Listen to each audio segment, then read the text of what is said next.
बन सकती है। प्रारंभ में आत्मा बाहरी गुरु से सीखती है, लेकिन जैसे जैसे उसका प्रकाश बढ़ता है वो जानने लगती है कि उसका सर्वोच्च गुरु उसके भीतर ही बैठा है। बाहरी गुरु द्वार खोलते हैं, पर अंदर की यात्रा स्वयं करनी होती है। अंततः आत्मा ही आत्मा की गुरु बन जाती है। प्रारंभे गुरु समीपात् शिक्षा लभते, यदा तु तस्य प्रकाशो वर्धते, तदा स जानाति यः श्रेष्ठ गुरु तस्य अन्तरस्थः अस्ति। बहिर्गुरवः द्वारम् उद्घाटयन्ति, किन्तु अंतर्यात्रा आत्मना एव कर्तव्या।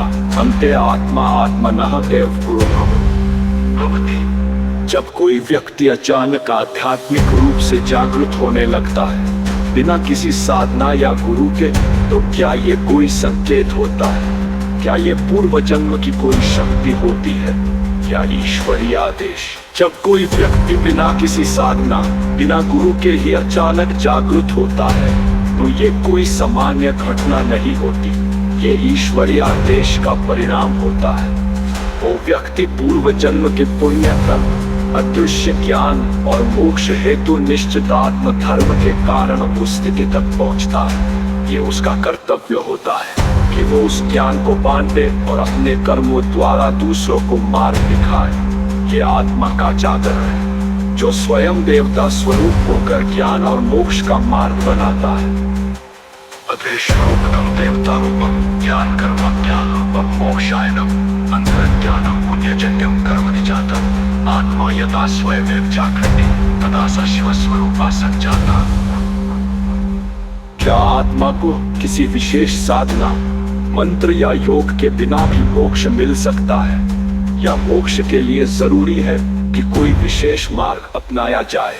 अंतरात्मा स्वयं प्रकाश रूपा है और ध्यान और अंतर ध्यान के माध्यम से मार्गदर्शन देती है। मोक्ष केवल किसी एक मंत्र या साधना से नहीं, बल्कि निरंतर धर्म, कर्म और अंतर चेतना की जागरूकता से प्राप्त होता है। जो आत्मा अंतर ध्यान में स्थित होती है वही महामंत्र का साक्षात्कार करती है। अंतरात्मा प्रकाश रूपा अंतर ध्यानस्य महास्वरूपा।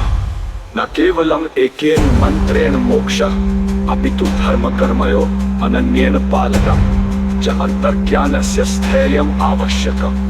यह आत्मा अंतर्ध्याने स्थिता सैव महामंत्रस्य साक्षात्कार करोति। क्या आत्मा जब शरीर छोड़ती है तो वो कहाँ जाती है? क्या वो किसी विशेष लोक जैसे स्वर्ग, इंद्रलोक में जाती है या सीधे पुनर्जन्म लेती है? आत्मा का ये अंतराल कैसे तय होता है? मृत्यु के पश्चात आत्मा केवल एक शरीर नहीं छोड़ती, वो एक यात्रा पर निकलती है। ये यात्रा विभिन्न लोकों, परलोक, इंद्रलोक से होकर गुजरती है। आत्मा अपने कर्मों के अनुसार आकर्षित होती है। जो जैसे कर्म करता है उसकी गति भी वैसी ही होती है। आत्मा शिव स्वरूप है, ये कभी समाप्त नहीं होती। पुनर्जन्म हो या मोक्ष, सब कुछ कर्म और ज्ञान के प्रकाश पर आधारित होता है। अंतरात्मा अधिशक्ति रूपा मरणानंदा आत्मा गच्छति लोकत्रयम् लोकम् परलोकम् स्वर्गं वा पितृलोकम् कर्मानुसारं गति भविष्यति। आत्मा शिव रूपा न विनश्यति कदाचन। उनके तम च ज्ञानम कर्म फलानुसारम।